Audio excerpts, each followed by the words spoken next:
grade d'apprenti en la forme accoutumée. À moi, mes frères, par le signe, la triple batterie et l'acclamation.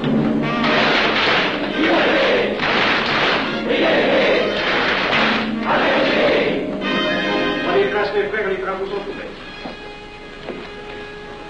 Mes frères, l'ordre du jour appelle l'initiation du profane Avenel. L'atelier a voté dans une précédente tenue la mission du dit profane. Nous allons donc ce soir le recevoir solennellement.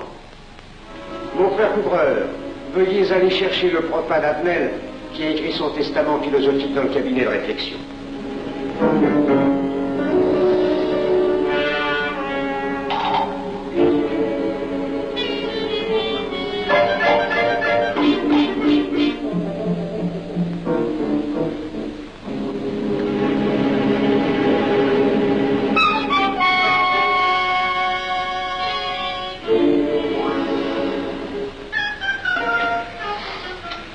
Rigolo leur truc. Monsieur, veuillez me suivre.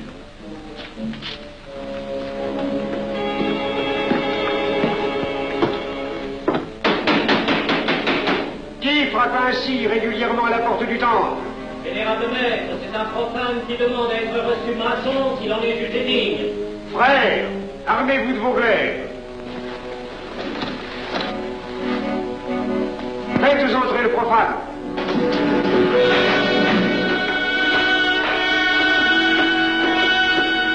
Laissez-vous, monsieur.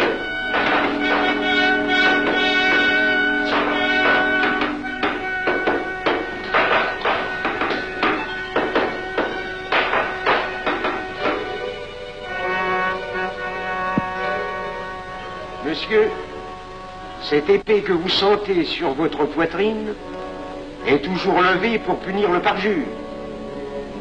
Elle est le symbole du remords qui déchirerait votre cœur si vous deveniez traître à la société dans laquelle vous voulez entrer.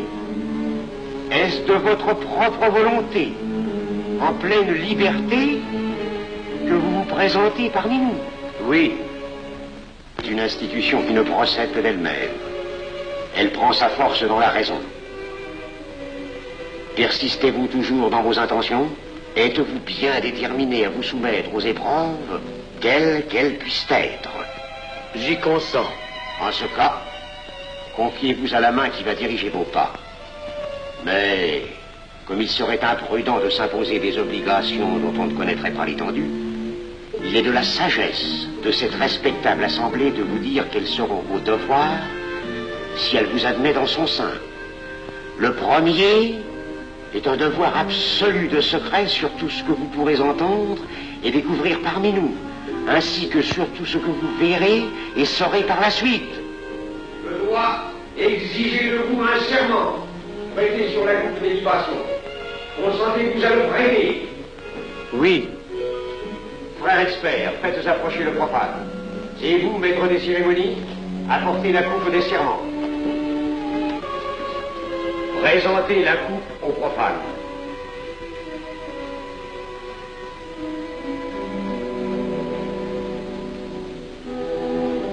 Prononcez avec moi le serment.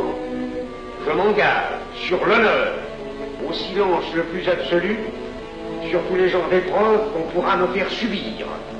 Je m'y engage. Vous devez connaître toute l'importance d'un serment. Si jamais vous manquiez à une parole aussi solennellement donnée, buvez. Buvez! Buvez! Que ce breuvage amer soit pour vous le symbole de l'amertume et du remords que laisserait dans votre cœur le parjure qui aurait souillé vos lèvres. Frère expert, emparez-vous du profane et faites-lui faire son premier voyage.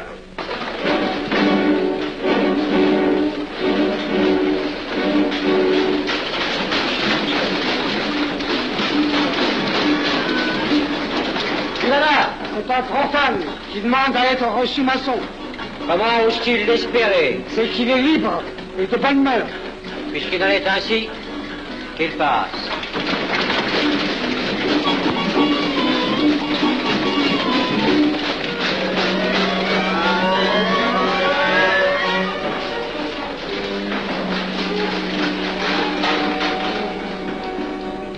Monsieur, le voyage symbolique que vous venez de faire est l'emblème de la vie humaine. Le bruit que vous avez entendu figure les passions qui l'agitent. Les obstacles que vous avez rencontrés peignent les difficultés que l'homme éprouve et qu'il ne peut vaincre ou surmonter que grâce à l'aide qu'il trouve dans ses semblables. Frère expert, faites faire le deuxième voyage.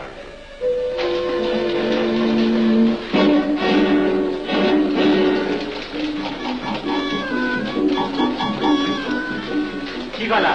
C'est un profane qui demande à être reçu maçon. Comment ose-t-il l'être? C'est qu'il est libre et de bonne mœurs. Puisqu'il en est ainsi qu'il passe, et qu'il soit purifié par l'eau.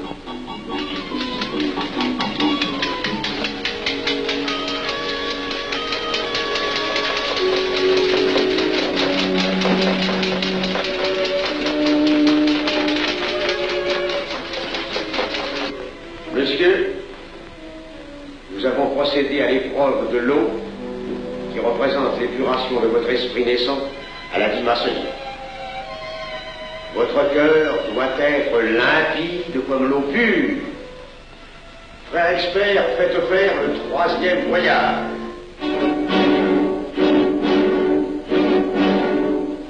Qui va là? C'est un profane qui demande à être reçu maçon. Comment ose-t-il l'espérer? C'est qu'il est libre et de bonne mœurs. Puisqu'il en est ainsi qu'il passe par les flammes.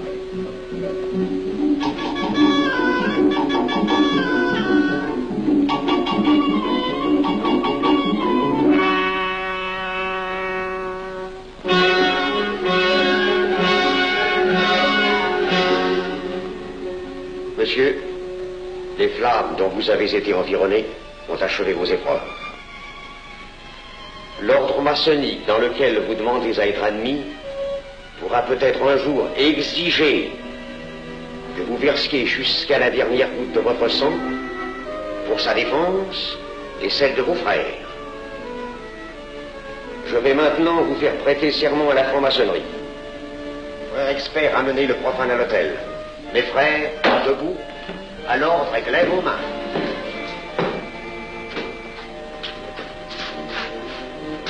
Moi, Pierre Avenel. Moi, Pierre Avenel, De ma propre et libre volonté. de ma propre et libre volonté, En présence de cette respectable assemblée de maçons. en présence de cette respectable assemblée de maçons, Je jure et promets solennellement je jure et promets solennellement de ne jamais révéler aucun des mystères de la franc-maçonnerie qui vont m'être confiés. de ne jamais révéler aucun des mystères de la franc-maçonnerie qui vont m'être confiés. Quelle idée saugrenue ton arrière-t-il de se faire recevoir franc-maçon? Je lui ai déconseillé tant que j'ai pu, mais tu sais comme il est entêté. Il va se trouver dans un milieu d'arrivistes si médiocre. On l'a pourtant bien prévenu. Pourvu qu'il ne lui arrive rien. Il y a tant d'histoires qui courent sur le compte de ces sociétés secrètes. Ne t'inquiète pas, Pierre. Il saura se tirer d'un mauvais pas. Prudent. Pas assez. Monsieur, le serment que vous venez de prêter ne vous donne-t-il aucune inquiétude? Consentez-vous à le renouveler lorsque vous aurez reçu la lumière? Je le renouvellerai. Mes frères, nous allons donner la lumière aux profanes. Frère couvreur, préparez-vous à accomplir votre office. Que la lumière lui soit donnée à mon troisième coup de maillet.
Néophyte, ces glaives que vous voyez tourner vers vous vous annoncent que tous les maçons voleront à votre secours si vous respectez et si vous observez nos lois. Mais ils vous annoncent aussi que si vous trahissez votre serment, vous n'échapperez pas à la vengeance de tous les frères répandus sur la surface du globe et qui ont juré de punir le parjure.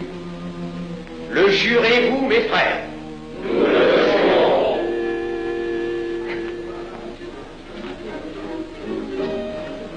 Mes frères, à la santé de notre nouveau frère. À votre santé.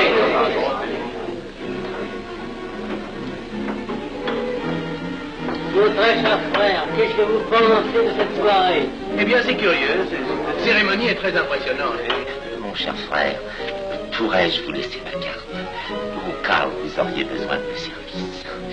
Je vends de tout, de la bonne tripe, des chaussures, du savon à nettoyer invraisemblable. Tu permets, mon cher Lévi-Stein? Je t'en prie. Mon frère Abnel, nous allons bientôt vous mettre à contribution. Oui, un de nos amis de notre loge voudrait un bureau de tabac. Le Grand Orient est submergé de monde en ce moment. Avec vous, ça ira peut-être un peu plus vite. Volontiers. Je vous remercie. Ah, dans quelque temps, je vous parlerai aussi d'une autre affaire. Depuis plusieurs années, j'ai droit à la Légion d'honneur. Je ne m'en suis jamais occupé, je n'ai pas voulu déranger nos amis pour ça. On leur demande déjà tellement de choses, n'est-ce pas? Vous m'aiderez? À votre service. Merci beaucoup. Alors, au revoir. Ah non, pas comme ça. Voyez-vous, des petits coups secs avec le pouce, là, comme ça. Pom, pom, pom. Essayez. Pom, pom, pom. Et ben voilà. Avec ce signal-là, on ouvre toutes les portes.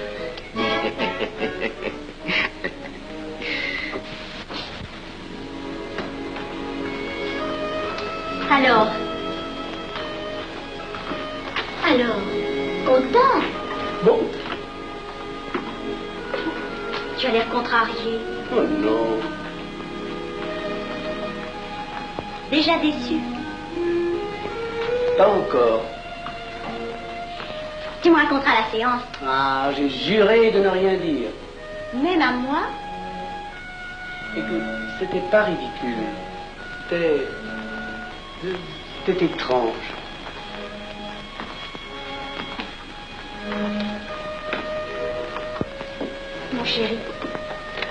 Mon chéri, c'est idiot, mais j'ai peur pour toi. Qu'est-ce que tu veux qu'il m'arrive? Mon grand.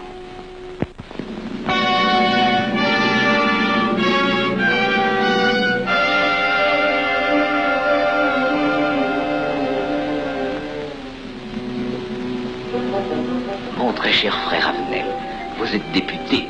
J'ai un service à vous demander. Tous les détails sur la philosophie. Mon très cher frère, si vous pouviez m'obtenir cette place, vous me feriez plaisir. Mon cher, donnez donc un coup de téléphone au préfet, qu'il m'ôte cette contravention. Demandez la liberté, le scandale fascinateur. Mon très cher frère Abnel, j'ai besoin d'un bon témoin de moralité dans un procès. C'est un de nos frères qui passe en correctionnel. Il est bien un peu coupable, mais avec un peu d'appui. Et pour manifester cette solidarité maçonnique, je suis sûr que vous voudrez bien vivre. L'arrestation du banquier Charles Lévy. Le faille des banques coopératives. Un nouveau scandale financier. Il faut l'exclure, c'est une fripouille. Oui, évidemment, c'est une fripouille, mais puisque personne ne le sait, nous pouvons le garder parmi nous. Non! Mais je comprends très bien vos réactions, mon cher Abnel. Mais tenez, je vais vous citer un exemple. J'ai vécu pendant 20 ans en maçonnerie avec un frère que je considérais comme un escroc. Ben, je n'ai rien dit. Parce que c'était un excellent maçon. Nous ne sommes pas du même avis.